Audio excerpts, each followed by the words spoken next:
اردو ادب نے اپنے دامن میں ایک سے بڑھ کر ایک عظیم ہستیوں کو جگہ دی ہے، جن کا فن انہیں عام انسان کی فہرست سے نکال کر عظیم شخصیت کے درجے تک پہنچاتا ہے۔ اس کی مقبولیت تخلیقی سرمایوں سے اپنی جگہ مسلم تو ہے ہی، ساتھ ہی نیک دل اور با اخلاق ہونے کی صفت نے بھی انہیں ہر دل عزیز بنانے میں اہم رول ادا کیا ہے۔ راجندر سنگھ بیدی کا نام انہی عظیم ادیبوں میں سے ایک ہے جو نہ صرف اپنے ناولوں افسانوں کی وجہ سے مقبول ہے، بلکہ ایک نیک اور رحم دل انسان کے طور پر بھی ان کی پہچان ہے۔ بیدی کی پیدائش 1 ستمبر 1915 کو سیالکوٹ میں ہوئی۔ والد کا نام ہیرا سنگھ بیدی اور والدہ کا نام سیوا دیوی تھا۔ ابتدائی تعلیم گھر پر حاصل کرنے کے بعد 1931 عیسوی میں SGBA خالصہ اسکول لاہور سے ہائی اسکول پاس کیا۔ 1933 عیسوی میں لاہور ہی کے DAV کالج سے انٹرمیڈیٹ کا امتحان پاس کرنے کے بعد BA میں داخلہ لیا، لیکن کئی وجوہات کی بنا پر آگے کی تعلیم جاری نہ رکھ سکے۔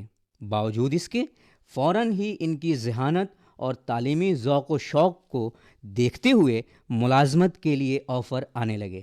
سب سے پہلے لاہور پوسٹ آفس میں کلرک کی حیثیت سے ملازم ہوئے۔ ریڈیو اسٹیشن لاہور میں بھی کچھ دن تک کام کرنے کا موقع ملا اور کئی ڈرامے لکھے۔ تقریباً 10 سال تک یہاں اپنی خدمات دے کر دہلی کا سفر کرتے ہیں اور وہاں یہ پبلسٹی ڈپارٹمنٹ سے وابستہ ہوتے ہیں۔ ملازمت کے درمیان کبھی بھی لکھنے پڑھنے کا شوق کم نہیں ہوا، بلکہ دوران ملازمت ہی فکشن کی دنیا میں قدم خود بخود آگے بڑھنے لگے۔ بیدی نے بمبئی کا بھی رخ کیا اور کئی فلموں کے مکالمے لکھے۔ مشہور فلم مرزا غالب دیوداس کے مکالمے لکھ کر فلم میں رومانیت کو اثر انگیز بنایا ہے۔ اپنی کہانی گرم کوٹ کو بھی آپ نے فلمایا ہے۔ بیدی کا پہلا رومانی افسانہ مہارانی کا تحفہ ہے، جو ادبی دنیا لاہور میں شائع ہوا۔ اس عہد کے رجحان کے تحت ابتدا میں بیدی کا جھکاؤ رومانیت کی طرف رہا، لیکن بیدی حقیقت پسند انسان تھے، اس لیے جلد ہی رومانیت کی فضا سے نکل کر حقیقت پسندی کی طرف مائل ہو گئے، اور پھر شروع ہوتا ہے کہانیوں کا ایسا سلسلہ جو انسانی ذہن کو جھنجھوڑ کر رکھ دیتا ہے۔ ہمارے سماج میں ہر دور میں بے راہ روی، ناانصافی، ظلم و جبر پنپتا رہتا ہے، اور اس کے خلاف صدائے احتجاج بھی بلند ہوتا ہے، اور اس احتجاج میں ادیب و شاعر پیش رہے ہیں۔ بیدی نے بھی کبھی اپنے فرائض سے ناانصافی نہیں کی، بلکہ اپنے افسانوں کے ذریعے سماج کو آئینہ دکھاتے رہے۔ اہم بات یہ ہے کہ بیدی نے زندگی کا نزدیک سے مشاہدہ و مطالعہ کیا تھا۔ وہ چھوٹی اور معمولی بات پر بھی سنجیدگی سے غور کرتے نظر آتے ہیں۔ وہ نچلے طبقے کے لوگوں کے درمیان وقت گزارنا پسند کرتے تھے، ان کے مسائل کو اپنی زندگی کا مسئلہ جانتے تھے، اور یہی باتیں ان کی کہانیوں میں فن کی صورت میں جلوہ گر ہوتی ہیں۔ مشہور افسانہ نگار سعادت حسن منٹو نے بیدی کے بارے میں کہا تھا، بیدی لکھنے سے پہلے سوچتے ہیں اور لکھنے کے بعد سوچتے ہیں، جس کا نتیجہ یہ ہوتا ہے کہ بیدی کے افسانوں میں فنی پہلوداری، نفسیاتی گہرائی اور سماجی تقاضوں کی گہرائیاں ہوتی ہیں۔ اس لیے انہیں جتنی بار پڑھا جائے، معنویت، تحیر اور فکر و فن کی نئی نئی جہات سامنے آتی ہیں۔ راجندر سنگھ بیدی نے زندگی کے اونچ نیچ کو قریب سے دیکھا تھا۔ پنجاب کے امیر اور غریب دونوں کے درمیان وقت گزارے تھے۔ خوشحال لوگوں اور بدحال لوگوں کے درمیان فرق کو شدت سے محسوس کیا تھا۔ جہاں خوف و دہشت کے سائے تلے انسانی زندگی کے شب و روز کچلتے ہوئے دکھائی دے رہے تھے، حق کی بات کے بجائے ظلم و بربریت روا تھی، ایسے میں بیدی نے حق کا علم بلند کرنے کا راستہ اپنایا۔ تخلیقی فن پاروں میں اپنی اسی خوبی اور نرم روی کے ساتھ فنی ہنرمندی کا جوہر دکھایا۔ یہی وجہ ہے کہ ان کی کہانیوں کا مرکزی کردار بنیادی طور پر ایک سماجی فرد ہوتا ہے جو اپنی تہذیبی، مذہبی اور اخلاقی فضاؤں میں سانس لیتا ہے۔ بیدی اس کردار کی پیشکش میں اس کے ماحول کی ہر چھوٹی بڑی بات کو خاص توجہ سے بیان کرتے ہیں، یعنی بیک وقت ہمیں ان کی کہانیوں میں اس دور کی رسم و رواج، معاشرہ اور اس کے دور کے غم کی جھلکیاں ملتی ہیں۔ بیدی کا کردار ایسا نہیں کہ بناوٹی پیراہن میں ملبوس ہو کر پل بھر کے لیے دلوں کو سکون عطا کر کے روپوش ہو جائے، بلکہ انہوں نے ہر کردار کی اصل پہچان کو زمینی سطح پر دکھانے کی کوشش کی ہے۔ وہی مکالمے اس کی زبان سے ادا کرواتے ہیں جس سے اس کی اصل پہچان نمایاں ہوتی ہے، اور یہی خصوصیت ان کی کہانیوں کو زندہ، متحرک اور حقیقت کے قریب کر دیتی ہے، جس کو پڑھنے کے بعد اس عہد کے سماجی حالات سے قاری واقفیت حاصل کرتا ہے۔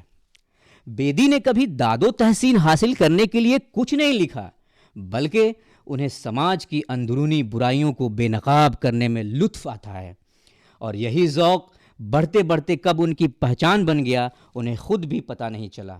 بیدی کی مقبولیت کا راز یہ بھی ہے کہ انہیں معاشرے کے ہر اس چہرے کو بے پردہ کرنے کی ہمت جہاں ان کے فن سے ملتی ہے، وہیں تخیل کی کار فرمائی انہیں منفرد بنا دیتی ہے، جس کی بدولت ان کے ناول اور افسانوں کو قدر کی نگاہ سے دیکھا جاتا ہے۔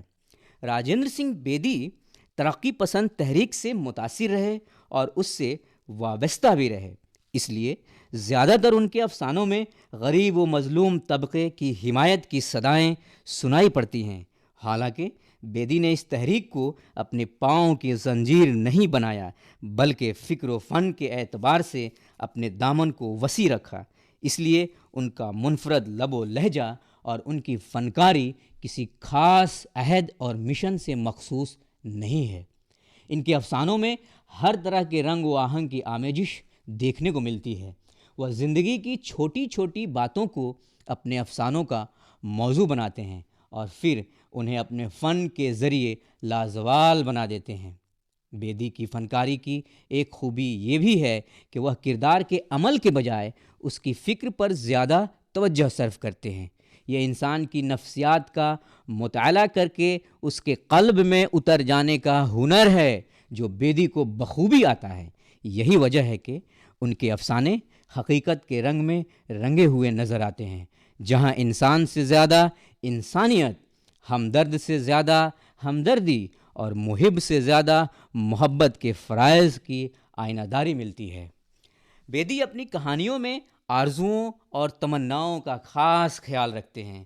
یہ اور بات ہے کہ ان کے کردار کی تمام تمنائیں پوری ہوتی نہیں دکھائی دیتی۔ اس کی سب سے بڑی وجہ یہ ہے کہ ان کی کہانیوں کے کردار ہمارے اپنے سماج کے افراد ہوتے ہیں، جو حقیقی زندگی اور گرد و پیش کے ماحول کو ساتھ لے کر آگے بڑھتے ہیں۔ ظاہر ہے ایسے میں کہیں سماج کی بندشیں، کہیں معاشرے کا سخت قانون اور کہیں ظلم و جبر کے سائے ان کے افسانوں میں اجاگر ہوتے نظر آتے ہیں۔ ان کی شاہکار تصنیف ایک چادر میلی سی ناولٹ ہے، جو ان تمام تر فکری و فنی خوبیوں کے باعث بے حد مقبول ہے۔ چھوٹے چھوٹے جملوں میں مانوی خزانہ چھپا کر اس ناولٹ کو اس قدر بلند کر دیا ہے کہ آج بھی اس کی مثال دی جاتی ہے۔ بیدی کے افسانوں میں جذبات نگاری کو بھی ایک جز کے طور پر تسلیم کیا جاتا ہے۔ اس کے علاوہ طنز کا بھی پہلو نظر آتا ہے، جس کو بڑی خوش اسلوبی اور لطیف انداز میں پیش کیا گیا ہے، جس سے ان کی ہر کہانی ایک الگ پیرائے میں آگے بڑھتی ہوئی دکھائی دیتی ہے۔ پریم چند کے بعد اگر کسی نے افسانہ نگاری میں اس قدر فنی خوبیوں کا استعمال کیا ہے تو وہ بیدی ہیں۔ جس طرح پریم چند نے طویل مکالموں سے گریز کیا ہے، بناوٹی تصویریں بنانے میں یقین نہیں رکھتے ہیں، اسی طرح بیدی نے بھی اپنے افسانوں میں حقیقی رنگ بھر کر اپنا الگ رنگ پیدا کیا ہے۔ بیدی کے مشہور افسانوں میں اپنے دکھ مجھے دے دو، تلادان، بھولا، پان شاپ، گرہن، کوکھ جلی، لمبی لڑکی، جوگیا، 10 منٹ بارش میں، دانا و دام وغیرہ خاص توجہ کے قابل ہیں۔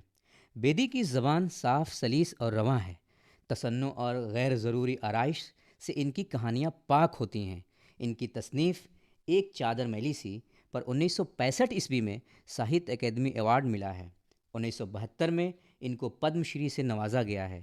اردو ڈرامہ کے لیے انہیں 1978 عیسوی میں غالب ایوارڈ دیا گیا ہے۔ بیسٹ ڈائیلاگ لکھنے پر ان کو فلم فیئر ایوارڈ فلم مدھومتی کے لیے اور دوسرا فلم فیئر ایوارڈ فلم ستیہ کرم کے لیے بھی ملا ہے۔ بیدی ترقی پسند عہد کا ایک ایسا افسانہ نگار ہیں جن کا موازنہ کسی سے نہیں کیا جا سکتا۔ اگر ایک طرف کرشن چندر، سعادت حسن منٹو اور عصمت چغتائی جیسے افسانہ نگار اپنی الگ شناخت قائم کرتے ہوئے نظر آتے ہیں، تو دوسری طرف راجندر سنگھ بیدی نے ترقی پسندی اور حقیقت پسندی دونوں سے استفادہ کرتے ہوئے اپنے فن کو لازوال بنایا۔ لیکن حقیقت یہ ہے کہ وہ نہ تو پریم چند کی پیروی کرتے نظر آتے ہیں اور نہ ہی ترقی پسند تحریک کے علم بردار ہیں، اور یہی خوبی بیدی کو ممتاز بناتی ہے۔